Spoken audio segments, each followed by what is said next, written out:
What's up, everybody? My name's Chance, and this is High Kick Fight Picks. Um, really just trying to get my feet wet. I'm excited to be doing my first YouTube video after probably a year of just posting my picks and my best and stuff for free on Instagram. Uh, you can check me out there and see if you can give me a like and a follow or whatever, man. Subscribe, help me out. So basically, I just wanted to, just kind of go over the last card. I know we don't have fights for almost a month, but go over the last card, go over some, bets that we can try to lock in whenever they do finally hit, and tell you about, a current bet that I got already for the next IMAVOV versus Gastelum card. But yeah, first of all, I wanted to say RIP Stephen Bonner. The dude was awesome.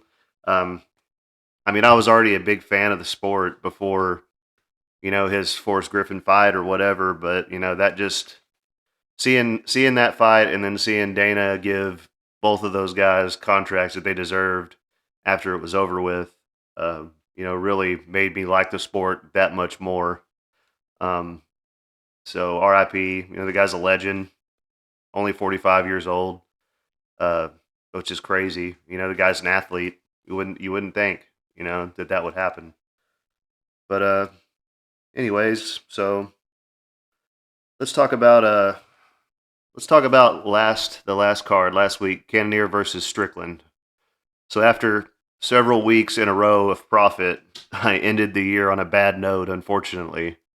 Uh, so I had originally I had a underdog play on Kakramanov, and it's plus money. It wasn't a super big bet, but I was pretty confident in it, and he was winning the fight, but he just kept sticking his head into chokes, and it was just a matter of time before Nurmagomedov locked one in. So whatever. It's just a small underdog play, wasn't such a big deal. But also on top of that, I had a two-man parlay of Jake Matthews and Julian Marquez, and Marquez his fight ended up getting canceled. Deron Wynn couldn't make it through the weigh-ins or whatever.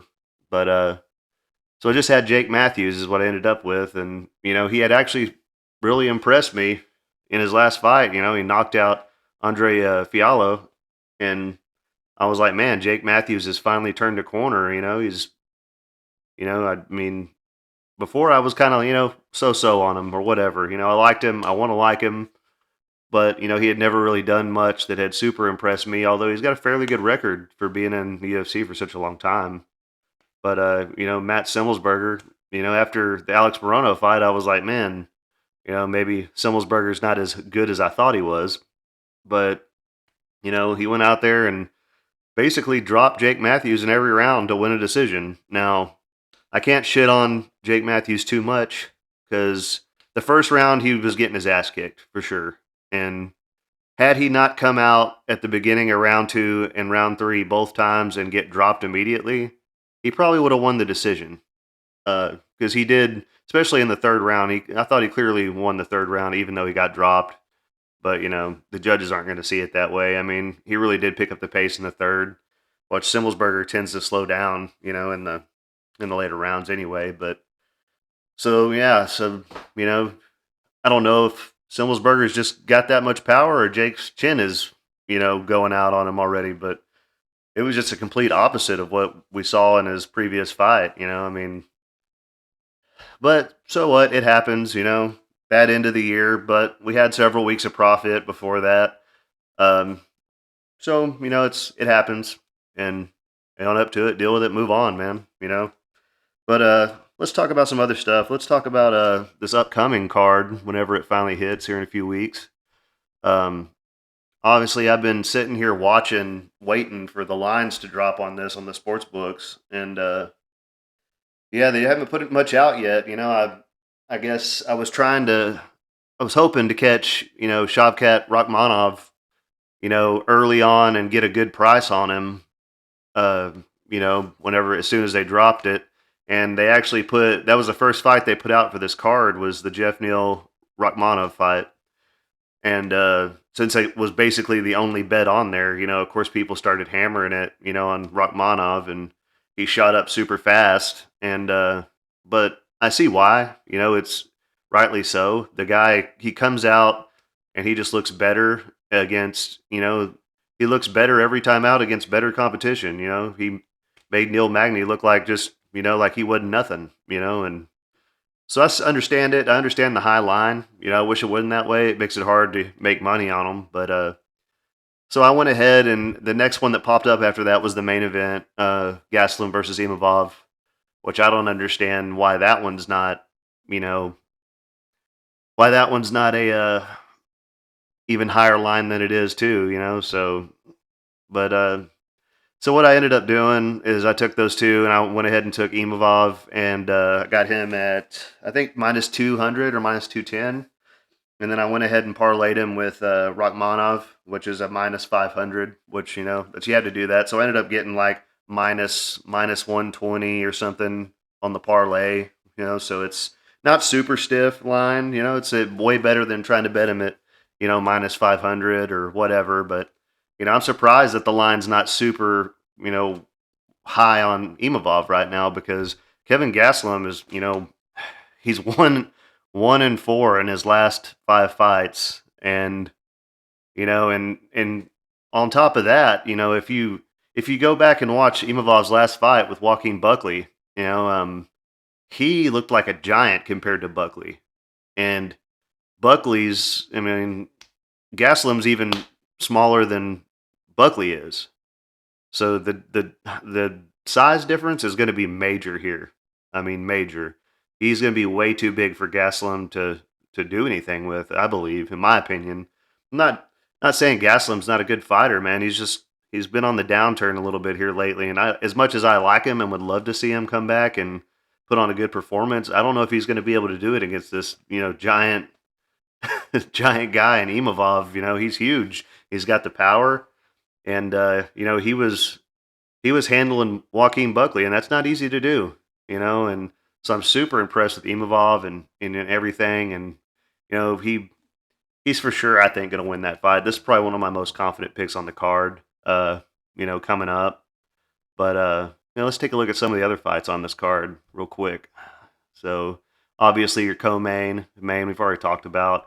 Got Soriano versus Kopylov. That's a little bit more trickier than you think. Kopylov, he's been struggling to put together good performances in the UFC. In his last fight, he finally came out and, got the statement or, win that he was looking for. Who was that against? Alessio Di Chirico. Well, not the best at competition, but he did get the knockout. And, I always kind of thought, he was, I just expected a lot out of him, and he just really hadn't performed up to that until his last fight. Soriano, he's a heavy hitter. And as long as he doesn't gas out, I feel like he definitely probably wins this fight, probably by knockout. Soriano's a beast, hits super hard, and he swings for the fences from start to finish. First 2 rounds is usually pretty good. He usually gets a little bit tired in the third if he makes it there, but it's not likely that he does most of the time, depending on who he's fighting, man. And going on down, we got the Dan Ige, Damon Jackson, and this is a little bit deceiving, because I know I just said the same thing about Gastelum. He's 1-4 in his last 5 fights. Ige is, and he's been fighting some of the best fighters there is, and he's not getting knocked out. He's losing decisions. He's fighting some tough guys. Mozar Evelev. He's one of the best in the division right now.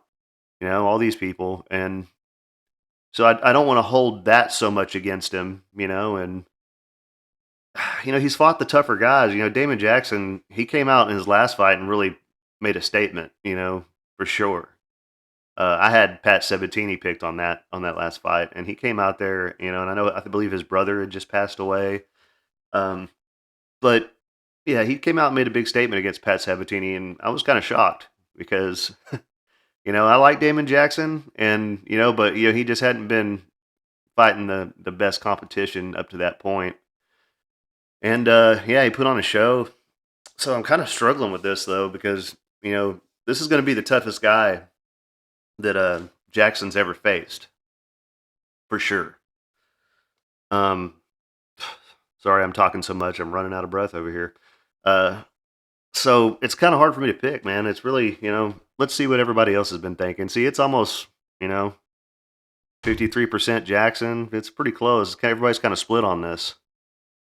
And, I guess the question really is if, you know, is Jackson going to be able to take down Dan Ige and control him? Uh, I don't know. It's kind of a hard pick on this one. I'm going to pick Dan Ige. Stuff the takedowns and yeah, try to get a win on the feet. Yeah, we'll go with it. Jimmy Flick, Charles Johnson. This is interesting, I guess. Charles Johnson, his last fight against Zimagulov, I thought he lost for sure. And they gave it to him anyway. They've been doing that a lot lately with a lot of fights. And Jimmy Flick, he came in and had one win in the UFC and then said he retired, and that was almost 2 years ago. So you don't know what you're going to get with him coming back in like that. Um, it's kind of I'm gonna have to go, I guess, with Charles Johnson here just because he's been active and yeah, I mean that's the most I can say really because let's see what everyone else is thinking. Yeah, it's close 50-50 on this. I can respect that Jimmy Flick is pretty good. He's crazy with the submissions and everything, but I don't know, man. That 2 years off coming in, we don't know what he's going to look like. We'll go ahead and pick Charles Johnson. I wouldn't put any money on it though. On this one right here is this one will be interesting. Probably this will actually probably be a pretty boring fight. Nascimento is a super talented grappler.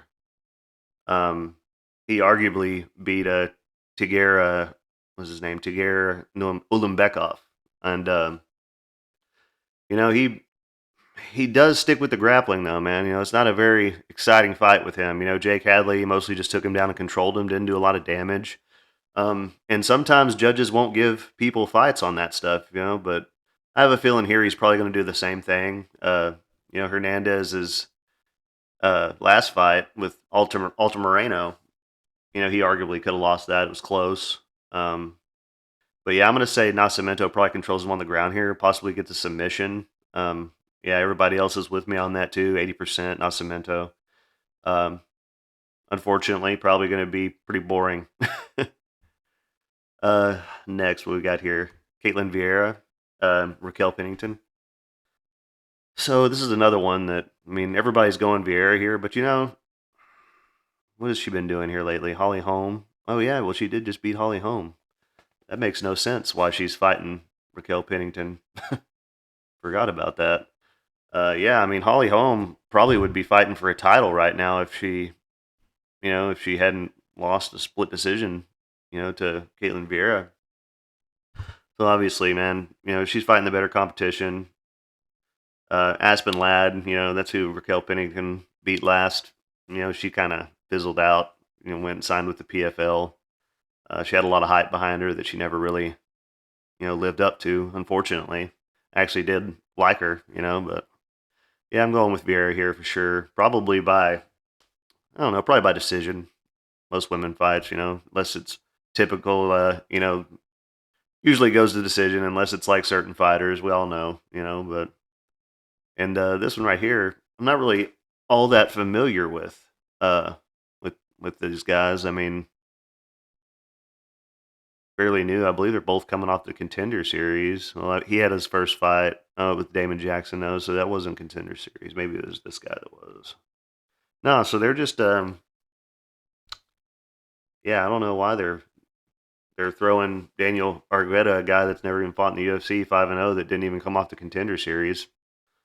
Um, yeah, I'd say that's a pretty easy layup for Daniel Argueta here.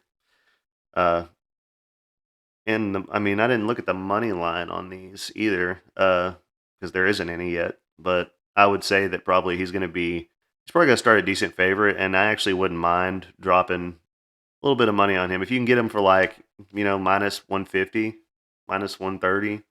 Uh, I would say drop a little bit of money on him.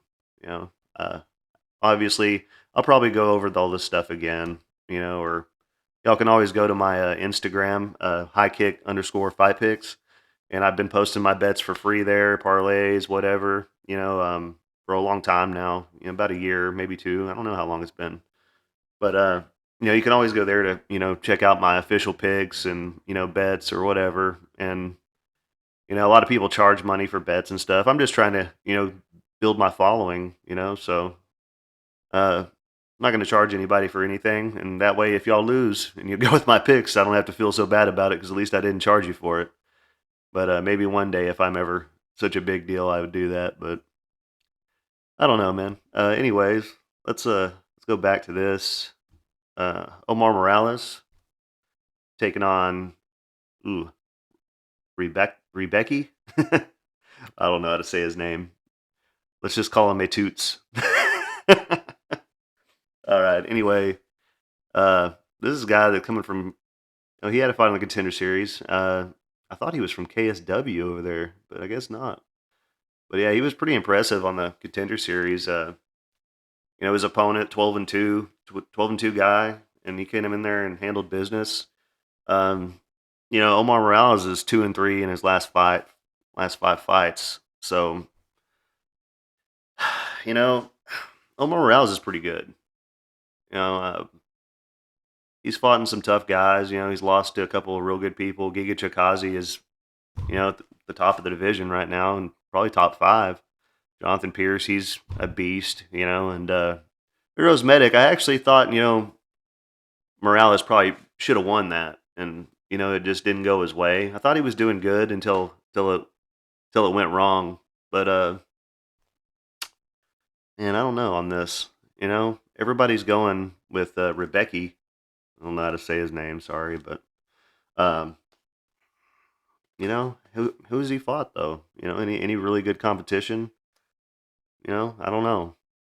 I think I'm gonna go with Morales. Morales by let's just say Morales by decision. I'm gonna give him a chance here.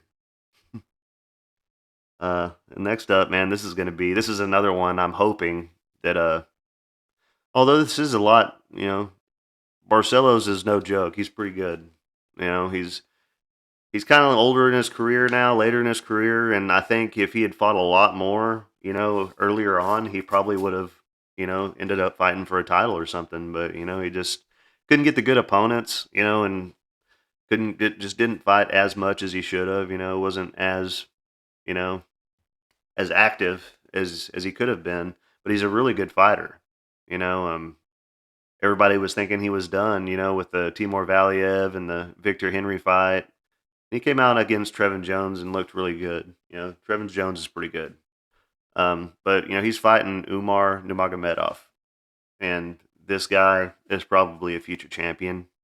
Um, no ifs, ands, or buts about it. He's pretty good, man. He's solid everywhere, all the way around. And I'm hoping I can catch this line as soon as they drop it and get a decent price on Umar. But it's probably not likely.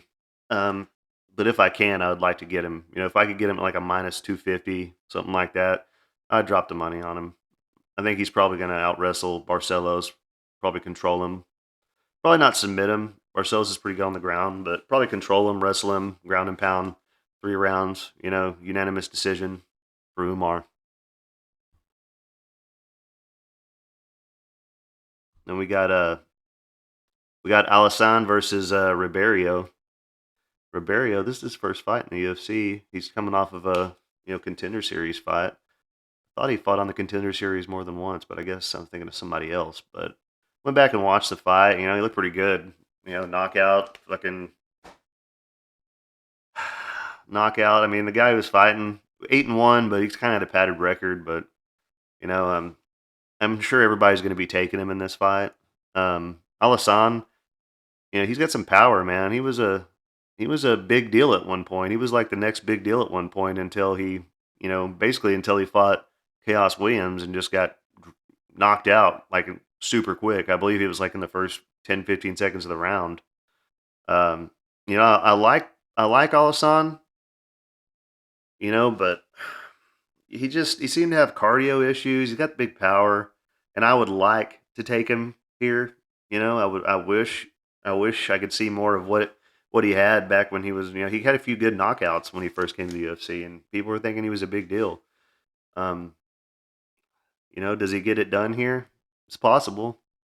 He's going to be fighting a bigger guy. His opponent's 6'1", he's 5'10". Opponent's got the reach. He's the younger fighter.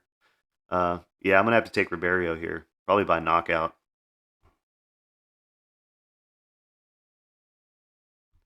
And we got Javad Bassarat taking on Matuas Mendoka. Uh, yeah, forgive me. I'll get better at all this stuff, guys. It's my first time, so I'll get better at all this. I actually wasn't planning on breaking down all these fights. I was going to just go over a few things, but I've already started on it, so hell, let's just go with it. So he's undefeated, man. Mendoka, Matuas, had a big knockout on the Contender Series. Javad Basharat is really good. He beat Tony Gravely, and I actually thought Tony Gravely was going to win that fight, and he looks really good. And I've got to go with Basharat here for sure. He's really good grappler, really good striker. He's got power, and he's everybody else is going with it too, 90%. Um, Definitely got to go with Javad Basharat there. Probably, I don't know, man. I don't know if he'll get a finish here, but I'm going to say a finish. Let's just say a third round TKO. And then the first fight on the card, we got Cachoeira, Catch a Beaten, Cachoeira, Zombie Girl, taking on Sajara Eubanks. Sajara Eubanks is a really good fighter. I like her. I mean, Cachoeira has just been really surprising me, you know, lately. And do I think what weight class is this at? This is at bantamweight. Man, you know what? I'm gonna take Cachoeira here. Yeah, and mostly everybody's going with me on that. She's come back and she's really surprised me, man. She actually got a knockout in her last fight, and that doesn't happen very often in the women's division. So yeah, man, I actually, if I can get a decent enough money line on that, I might drop some money on her, for sure. But yeah, sorry I ended up going on this long rant here. I was actually planning on just going over a few things, but went ahead and went through the whole card. Uh, yeah, bear with me. I'll get better at this stuff. I'll end up getting some better cameras. I can have myself on as well, even though I don't expect y'all to want to look at my ugly ass. But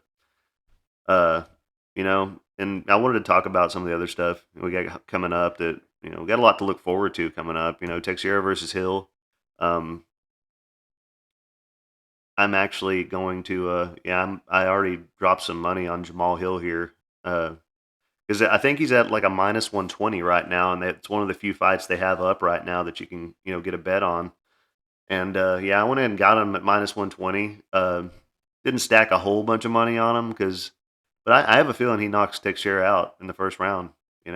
He's got big power, and he has not failed to impress yet at all.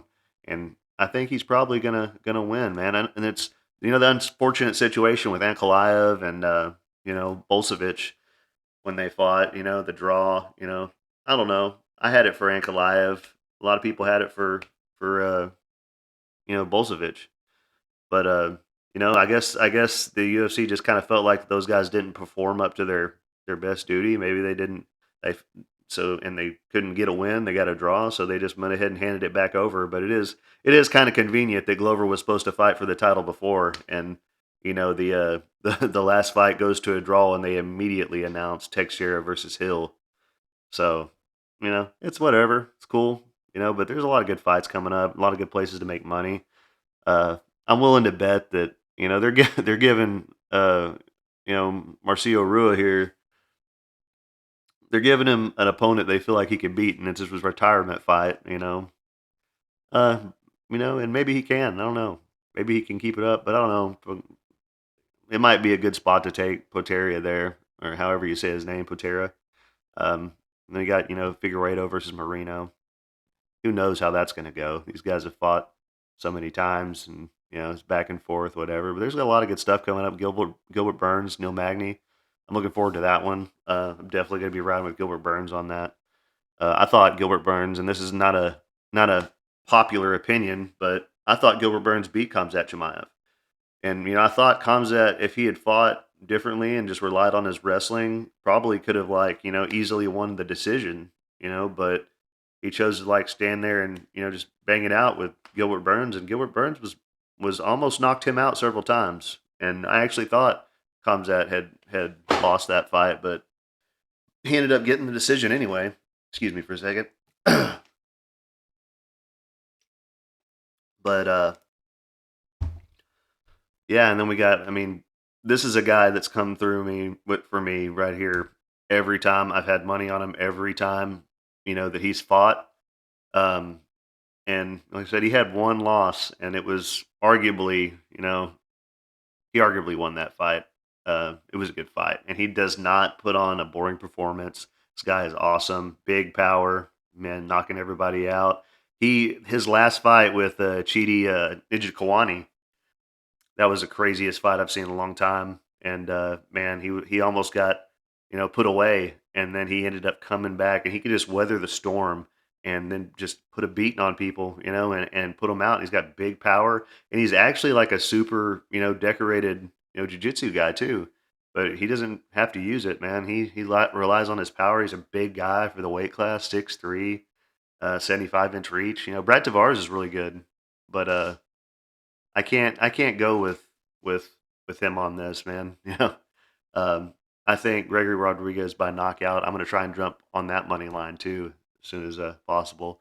I don't want to jump too far ahead and go over too much stuff with you. I'm just kind of going over some of the stuff we got to look forward to whenever the break's up. Um, they just announced Vera versus Sandhagen, which is going to be interesting.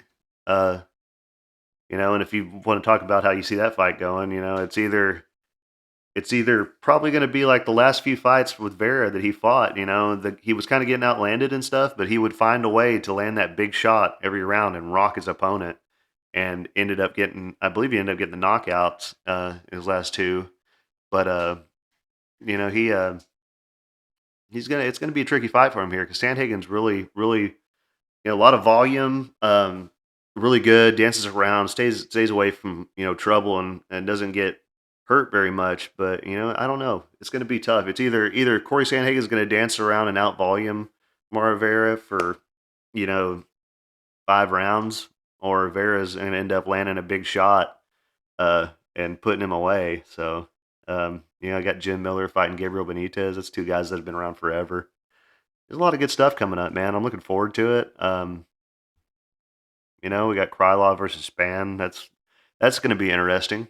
But because Krylov has been on a tear here lately, and so is Ryan Span. I actually won some money on Span in his last fight against who was he fighting?